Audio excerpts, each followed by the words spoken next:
It's noon here in Ventnor City, New Jersey, and our nation's capital. And this is CarEdge Live for Friday, October 31st, All Hallows Eve. It's Halloween, ladies and gentlemen, one of the greatest pagan holidays of all time. And your hosts today, as normal, are me, Ray, here in Ventnor, and Zach getting ready for a swim in the Anacostia River in Washington, D.C. How are you today, handsome? Full lifeguard mode, baby. We got the life ring.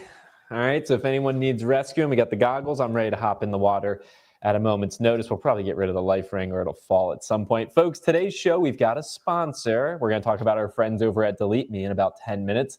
But before that, CarEdge.com. My dad and I, for the past 6 years, with our incredible team behind the scenes, have been helping car shoppers get a better deal every single day. And our car buying service is currently $300 off and CarEdge Pro 30% off.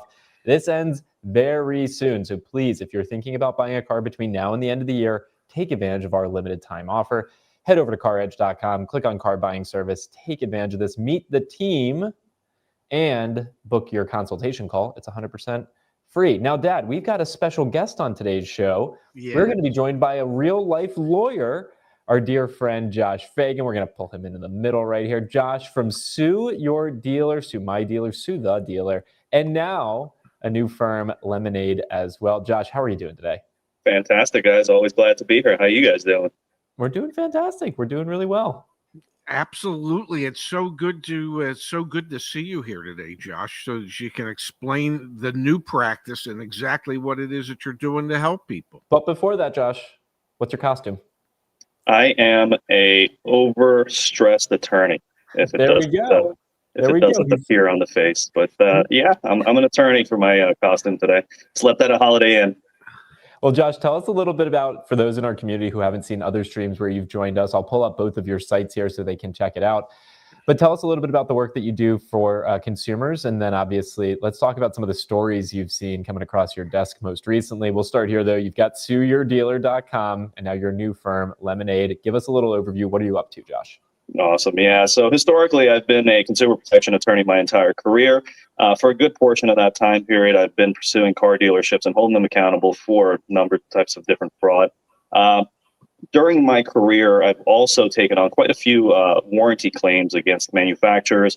And I've seen an uptick ever since COVID of, frankly, just a cascade of warranty disputes with manufacturers. So I figured it was a good time to capitalize on that, kind of diversify a little bit. And I also partnered up with a very good friend of mine, and we opened up Lemonade firm specifically to focus on manufacturer warranty disputes in Vermont, Florida, Washington, D.C., California, and Louisiana. So we're doing our best to hold not only car dealers accountable, but also manufacturers for warranty disputes as well. Now, similar to yesterday, and then I'm going to shut up and hand it off to my dad. Similar to yesterday, there's no quid pro quo here. Josh isn't paying us anything. We just appreciate having good folks that help, like helping consumers out. So we wanted to get him on the show today to talk about what he's seeing. But Dad, I'll hand it off to you for the first question. And yeah, my goggles came off. They were too tight. Josh, all that knowledge. Too much knowledge. Yeah, it was pushing on that knowledge.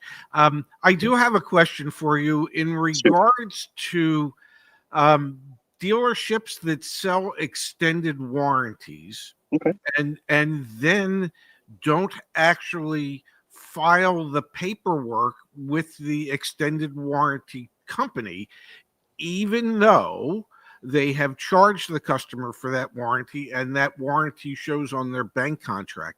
Does the customer have any recourse when something like that happens? Of course. And it really depends on the state's laws and the specific laws of the state where the transaction occurred. I can tell you in the state of Florida, that's a pretty clear-cut Deceptive Trade Practice Act claim. The consumer is entitled to the amount that was charged for that finance agreement. Unfortunately, as we've discussed, gentlemen, Florida isn't one of the best states to be a consumer, so their damages are pretty much going to be limited as to the difference between what was promised and what was delivered. Other states, though, the consumer may be able to seek incidental and consequential damages, meaning the cost of repairs that would have otherwise been covered under that extended service contract. And Ray, as I'm sure you know, it doesn't only extend to service contracts. Dealerships do the same thing with gap policies as well. Well, okay, so here's the real question, sure. At least in my mind. if if the dealership is acting as an agent on behalf of the F&I products provider, those who provide the service contracts and the gap insurance, and they sell those products, and those products appear on the buyer's order or on the contract, the bank contract, since they acted as an agent for the provider, does the provider, whether they receive the paperwork or not, have to honor those commitments? Frankly, it would be a hard sell, in my opinion, at least in the state of Florida. Unless you're proving some sort of form of collusion between the two of them, or some sort of continuous operation between the two of them, I think it's going to be a stretch, Ray. I don't think I would be able to bring that type of claim in Florida. I think the better play there, if you really want to push it, would be obviously to pursue FTC holder rule liability against the lender, as we had discussed the last time.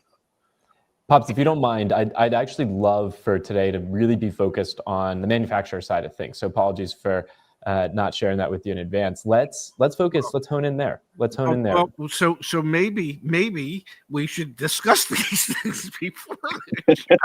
Let's hone in, Josh, on what you're seeing with your new practice. So what inspired you to set it up? Were there cases that you were seeing, lemon law cases? Are there themes there? And we've got some questions already in the chat if you're seeing cases on specific common incidences. So walk us through what you're seeing and help us understand what inspired setting this new practice up. Right. So kind of going back to the initial discussion we had here, COVID, I'm sure your viewers know, and I'm sure you gentlemen know as well, COVID just absolutely screwed the pooch when it comes to the industry from top to bottom.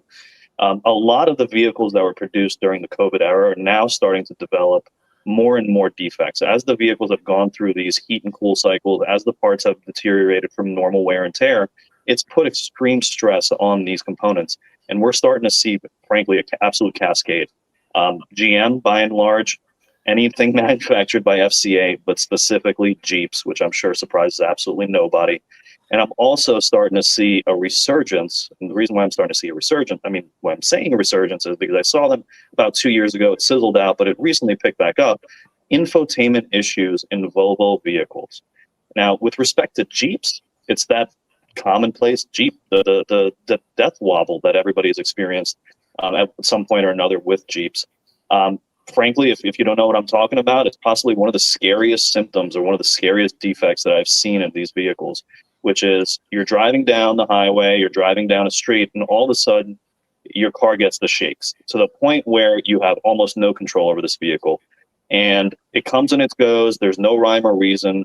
Originally, there was a class action settlement, I want to say sometime in 2019 in the Eastern District of Michigan, impacting vehicles made from 2019 to 2020. And through that settlement, Jeep extended their warranty on those vehicles. I believe it's 8 years and 90,000 miles. But even though that they have entered into that settlement agreement, even though that is in place, I'm starting to see a lot more newer vehicles that are experiencing the same issue. Interesting. Well, the thought that goes through my head, Josh, one of the things that really comes up for me is we track recalls on this show all the time. And I'm going to put you guys both on the spot right here. I've got it queued up on the other side.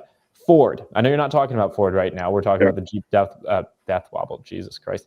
Excuse me. It's such a terrible thing to say, but it is the Jeep death wobble. We're talking about that, but I want to bring it over to just general car quality issues. How many recalls do you think Ford's up to? We looked at this yesterday, Josh. And there was 128 recalls for our friends over at Ford. What do you think the number is now? The record, folks, by the way, was 69 for a year, and it was General Motors many years ago. What do you think we're up to, Josh? 250. 250. Okay, he's saying in a day we doubled them. Pops, what do you think we're at? Well, I believe Ford issued 4 new recalls, so it should take us to 132. We're somehow at 134. Jeez Louise. Guess I'm not playing the lottery tonight. Not tonight. But the reason I bring it up, Josh, is to your comment around the quality of these vehicles that have been produced during the pandemic. And obviously, some of them have really big and severe manufacturing or mechanical issues, and then others are more on the infotainment side of things. But this is bad. This is Ford's now 134th, and I wonder if you're going to end up seeing cases come across your desk for Ford-related things sometime soon. Oh, I have no doubt about it. The part of the reason and part of the ebb and flow to this process, and kind of also what influences what I do see, is the manufacturer's ways in which they handle the consumer's dispute processes. So while I might be getting quite a few Jeep issues on my desk, it doesn't mean that there isn't an equal amount of Ford issues. It just really means, obviously, I'm not saying it, but it just shows you how certain manufacturers handle certain disputes. Frankly, until an attorney gets involved, at least in my experience with FCA products and GM products, there's really not much that occurs in terms of disputes. I want to talk about how a vehicle ends up getting into a lemon situation, but before I do, I need to take a second to thank the sponsor of today's program. Pops, our friends over at Delete Me, have helped you and I out for a long, long time. Josh, maybe we can hook you up with some Delete Me access as well. Data brokers are out there selling your information online, and anyone can buy it. Things like your phone number, social security number, home address, and so much more are sold online, and they're available to marketers, scammers, and everyone in between. Now, Delete Me helps you take control over your information. They actually remove your personal data from hundreds of data brokers on your behalf. And for the CarEdge community, you can get 20% off with the coupon code CarEdge, or click the link in the top of the description down below. My dad and I have both been using Delete Me for over a year. We encourage you all to take a peek. And Josh, it's a genuine offer. If you want access, happy to give it to you. Pops, help me understand from your perspective, what happens when a vehicle is going down the lemon law path? You worked at the dealership for 40 some odd years. Do you know it's coming? Is it just help us understand what happens here? Well, I wanted to ask Josh that question because it seems to me that if I remember correctly, lemon law normally is involved for brand new cars, and the issues have to occur. The same issue has to occur over and over. I think it's more than 3 times, and I believe it's in a relatively short period of time. So, am I correct on remembering that properly? Generally, obviously, every state has different nuances, but yeah, that's the gist. So, when you're talking about vehicles, this is the part that's interesting to me. If you're talking about vehicles that were produced during COVID, that are now developing issues, they typically would not fall under lemon law regulations because it's not happening in, say, the first year of ownership. So is there some way to make those laws apply to these older vehicles, or are those consumers pretty much just screwed? Right. You definitely ate your Wheaties this morning. You hit the nail right on the head.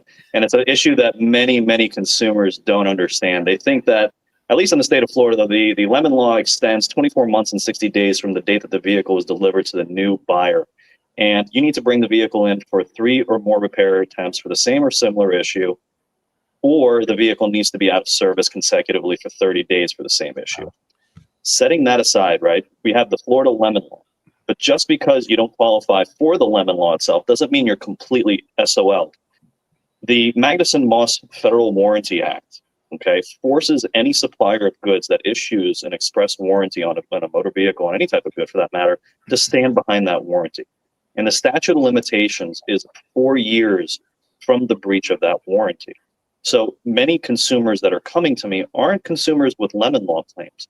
They are frankly consumers that obviously cannot qualify for the lemon law. And frankly, I don't think many consumers should go through the lemon law to begin with, at least in the state of Florida. And the reason for that is many times I have people come to me, Josh, I went through the lemon law process, but for some reason I'm getting a bill to get out from my car. Why am I getting charged to get out from my car?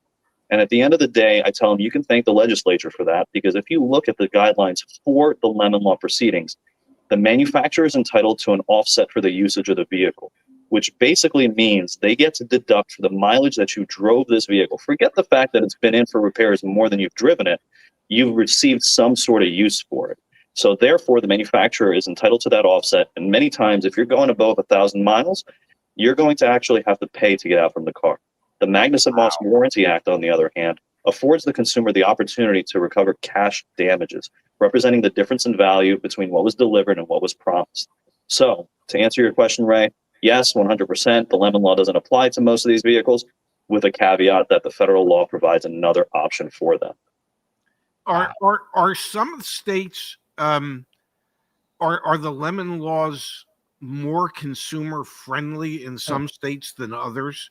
Uh, because I've always had the sense, just based on dock fees in Florida, that that in Florida, consumer protection is an afterthought and is going to be minimal at best. Where in, say, California, where the state government overreaches on everything, that consumer protections might be considerably stronger in California than they would be in Florida, say. Don't get me started about the consumer protection or the lack thereof in the state of Florida. You know where I stand with that.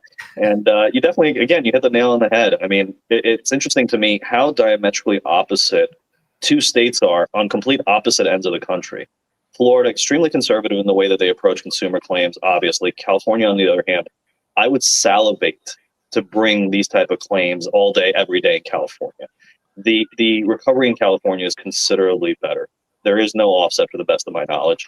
And at the end of the day, you get a lot more and a lot quicker because the manufacturers are scared of getting hit with attorney's fees, so that they try and settle it quickly as possible. Can I ask one more quick question, Zach? Of course, yeah. Do you think, since these vehicles can and are oftentimes sold across state lines, that as opposed to having 50 different state regulations, that there should be one federal regulation in regards to lemon law and consumer protection along those lines? It's a bit of a loaded question. I think... Of course it is. I'm paid to ask loaded questions. I certainly see the utility in that, okay? But the problem with that becomes you're going to be creating two separate paradigms when there's already a federal law in the books that gives consumers relief. At the end of the day, I think the lemon law structure is in place that, while not perfect, to create a supplemental, yet another piece of legislation that is going to result in a separate set of interpretations and regulations, I think we have plenty of regulations on the books as it is. I don't want to get into politics, obviously, but I think we should keep what we have, however in shambles it may be. The less the government has an opportunity to speak, the better. I want to get us back on the automaker piece of this. So what are you seeing with Volvo? You mentioned the infotainment. Of course. What are you seeing there? It completely slipped my mind. Jeep just gets me so riled up because I just have so many. It takes your breath away. But yeah, what's going on with Volvo? It's unbelievable. So with Volvo, XC90s and a few other XC models, it seems to be across the boards for their XCs, where the infotainment system just simply craps the bed. And obviously, I'm biting my tongue from saying what I really want to say, but at the end of the, and keeping it PG. But at the end of the day, I've had a number of consumers come to me, and it's the exact same issue. Spontaneously, it cuts off. Spontaneously, you can't use it. You put the car in reverse, and it completely craps out. You can't see what's behind you, and it also affects the chimes. Right, all of the type of systems that alert you as to proximity and what's around you, they also don't work. And there's no rhyme or reason. And Volvo, for the most part, is bringing the vehicles in, keeping them for a long period of time, fixing, quote unquote, fixing them, and then the consumer gets the vehicle back in the exact same condition. It started off 2019, I believe, was my first case, 2020-ish. It sizzled out. And then recently, I've started seeing a lot more of them pop up again. So it doesn't seem as they got their stuff together. It's unfortunate because, frankly, I like the cars. They look nice. They drive nice. They're very utilitarian, as the manufacturer likes to make them. Can't say the same about Jeep. No knock on Jeeps, but they're a little bit different. And at the end of the day, though, it's just mind-blowing that you see the same issues over and over and over and over again. And you'd think they'd get their things together and actually fix this problem rather than rushing to put even more of this issue out to the market. Because at the end of the day, they're going to have to pay. So it's mind-blowing to me. But then again, I'm just an attorney. I'm obviously not a bean counter or an engineer at one of these manufacturing facilities. So it is what it is. I believe a bean counter would tell you that it's cheaper to fix it as the cases pop up than it is to make the investment in being able to produce it so that it won't have the issue, which is why we have seen the proliferation of recalls amongst all the manufacturers, because the bean counters have said, well, probably half the people whose vehicles are recalled are never going to bring it in to get it done. So it's much cheaper to do it this way. or more importantly, they'll go through the lemon law process, okay, get an offset, not get their attorney's fees covered, and then walk out at a net deficit and move on to the next vehicle. It is interesting to me, though, because we can see a lemon law vehicle purely based off of like infotainment not working. And we can also see a lemon law vehicle explicitly because mechanical issues are impacting. There's more and more technology than ever before put into these vehicles. And it is interesting to think that you could get a lemon law buyback as a result of infotainment not working, for example. I can tell you from years in the business that one of the brands, the two brands that do the best job when there's issues like this, at least in the state of Maryland when I was there, with BMW and Mini. And if the customer continued to have an issue that the stores couldn't address appropriately enough, rather than have it go to lemon law, BMW and Mini would just do what they would call a trade assist. And they would take the customer out of the vehicle that had the issue. And let's say if it was a 2023 and there weren't any more 2023s available, they would then put them into a comparable 2024. Wow. And they wouldn't charge the customer a dime in most cases. They would eat it all. Wow. And that to me is, that kind of sort of protects the customer to a degree. I have quite a bit to say about that. Go for it. Go for it, Come on, that's why you're here. The flip side is it also protects the brand. And what I mean by that is, of course, just like last time, power went out. You're good. We can In hear any event, every time I'm on with you guys, it's unbelievable. In any event, it protects the brand in the sense that they don't have to brand the title. Exactly. Anytime that there is a lemon law buyback, that's a specific statutory requirement that the manufacturer submit the title to the DMV, issue a branded title, fix the vehicle, and extend the warranty. If the process that you're telling me is playing out the way I think it's playing out in my head, they're probably just sending that vehicle to another state, all right, and washing their hands of it, and not branding that title, and they were branding those titles. They weren't. They were allowing the dealer to keep the car, and then they would help the dealer fix the car. Then the dealer could sell the car. So basically, one less branded title in the arsenal to report to NHTSA. Got it. Now it makes perfect sense. Yeah. So it wasn't as if they would send it to another state. They typically allowed the dealer to keep the car, repair the car, bring it up to what BMW or Mini said was the correct standard, and everything worked. And I mean, I did see one case where one time a car was trade assisted twice. Wow. Even after it was fixed. I'm shocked. One little tidbit there, though, I do want to mention, though, just like everything in consumer law, it's cyclical, the way in which the defendants approach these cases. Before COVID, a lot of manufacturers that were stingy are no longer stingy because they have to pay out a lot quicker to stop the bleed. Other manufacturers that weren't stingy are now suddenly very, very stingy. So it's just all over the place. There's no rhyme or reason. It's a natural ebb and flow to consumer law, obviously. I mean, for example, just Hyundai, Kia, before all of those class actions with the oil burning issues, they were phenomenal when it came to consumer disputes. Now, they can't keep up with these cases, in my opinion. And that's why they slow roll and they really try and wear down the consumers from getting relief. But that's a story for another day, gentlemen. I'm sure you guys had your fill of me for one day. Josh, I want to remind everyone that if they are in a situation and they do need help, lemonadefirm.com. That's Josh's new website for his new lemon law practice. Josh, remind us, which states are you practicing in? Florida, Vermont, Washington, D.C., Louisiana, and California. So there you go, folks. Check it out if Josh can help you. And as always, we appreciate and bring on these guests. They don't pay us a dime. It's not advertising. It's just bringing people who want to defend and help consumers out. We really appreciate your time, Josh. Check out his website. Always a pleasure, guys. Thank you so much for having me on. Be well, gentlemen. Yeah, Happy Halloween, you, Josh. Have Trick or fun treat fun. trick-or-treating tonight. Yeah.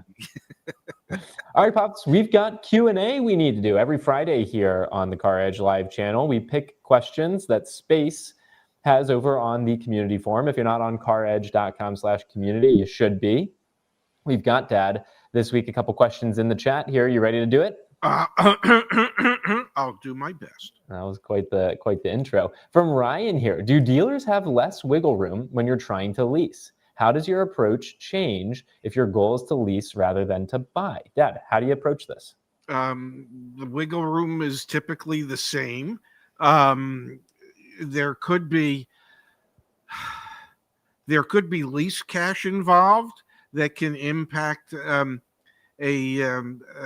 negotiation on leasing a vehicle. But what you want to do on a lease, just like you want to do on a buy, is you want to negotiate the cheapest possible agreed upon selling price. When you're buying it, you're doing that for yourself. When you're leasing it, you are doing that on behalf of the leasing company. And the reason you want to negotiate the cheapest price you can for the leasing company is so that it will lower the monthly payment you're going to make when you're renting it from them.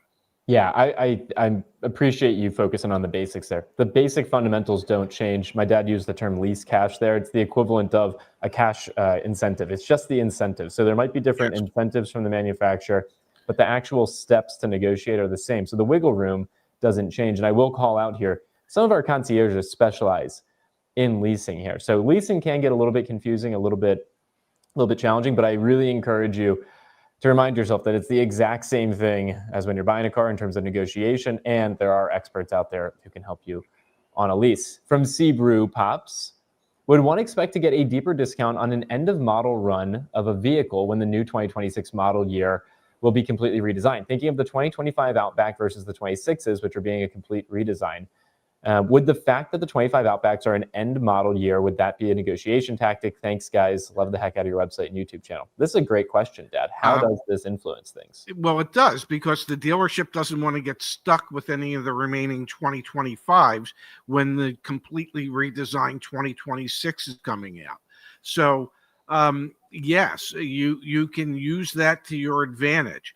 Now, here's the thing that you have to remember. You are not getting the latest and the greatest. You are getting the previous latest and greatest. And if that's not an issue for you, and in most cases it should not be, unless the changes are so significant that you can't live without them, there should be significant savings that you should be able to get on a 2025 Outback. And you should be able to take advantage of that prior to the 2026s coming out. And I know the 2026s are significantly more expensive as well. Love that. Another one from Ryan here, Pops. With such strong demand for Toyotas and Hondas, how much negotiation room should we expect to have when buying a new car? Looking at the Corolla Crosses, the RAV4s, the Grand Highlanders, the HRVs, CRVs, Pilots, but how would you adjust your negotiation strategy with a high demand car?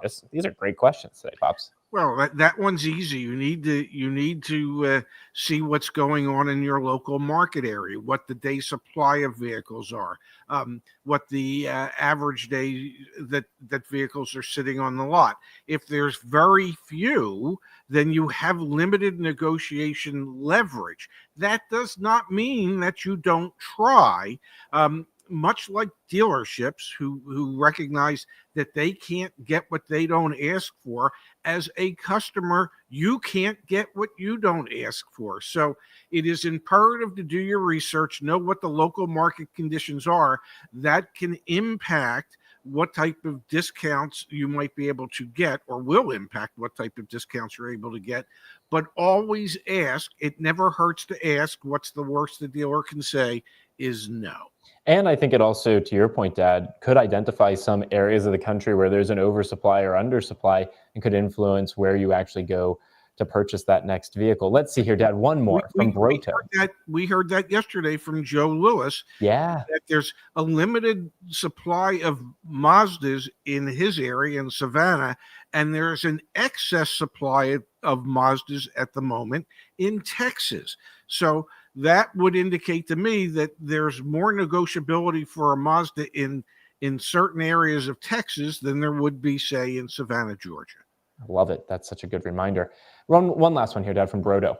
What do you do, excuse me, when the salesman and his manager say, I don't know the answer to your question. We just plug in the biweekly payment and that you want and generate the sheets. That's all we know, and that's all we can do for you. I know it sounds funny, but up here in Ontario, Canada, there's no dealer who knows a lot of the information that Ray requests us to ask at the dealership. They really just know the price, fees, interest, and the biweekly payments. Oh, goodness gracious.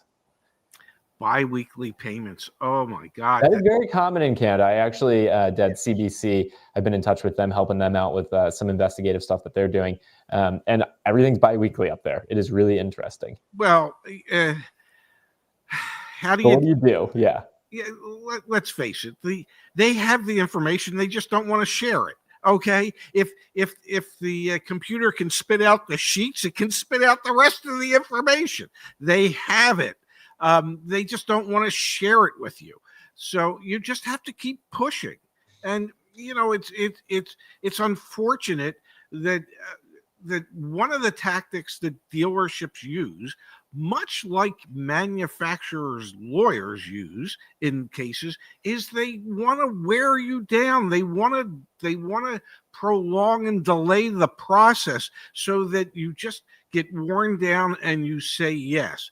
So I get it that they tell you, oh, we don't know. Well, a sales manager is going to know, okay? Because, well, that's it. The sales manager gets paid off of cumulative gross profit.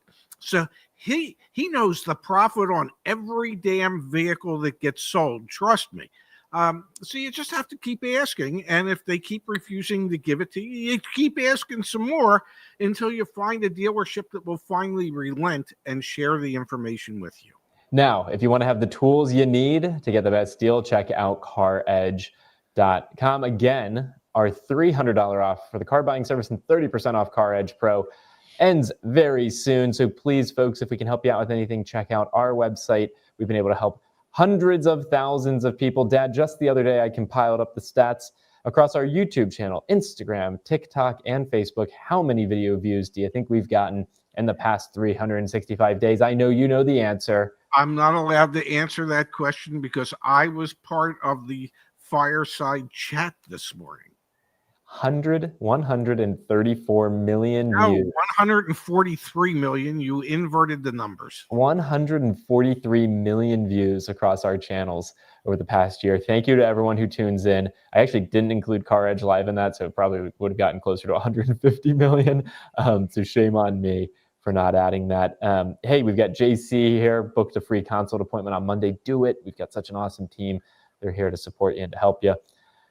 Crazy, man. Crazy what we've been able to build. All right, that's a show for today. Yes. I'm going to go be a lifeguard. That's my Halloween costume. That's all I got, man. I'm really not doing much this year, but I'm trying. I'm going to walk around with this thing all night. I'm not sure you're trying. You might think you're trying. Don't take this wrong when I say it, but that was perhaps one of the lamest efforts I've ever seen when it comes to a costume. What's your costume? I didn't have one. I'm not claiming to have one. I didn't dress up for Halloween. Because I knew that if I tried without having anything here, that whatever effort I would have put forth would have been just as lame as yours. So I chose not to participate. Now, I will say this. I am going to start working on next year's costume today so that we can have it in place for next year. Damn right. All right, folks, if we can help you out with anything, CarEdge.com, community forum where we pulled those questions, CarEdge.com/community. Dad, we're back on Monday. Let's have some fun. Enjoy the afternoon. Everybody have a great weekend. We'll see you back here Monday. And, don't overeat all that Halloween candy.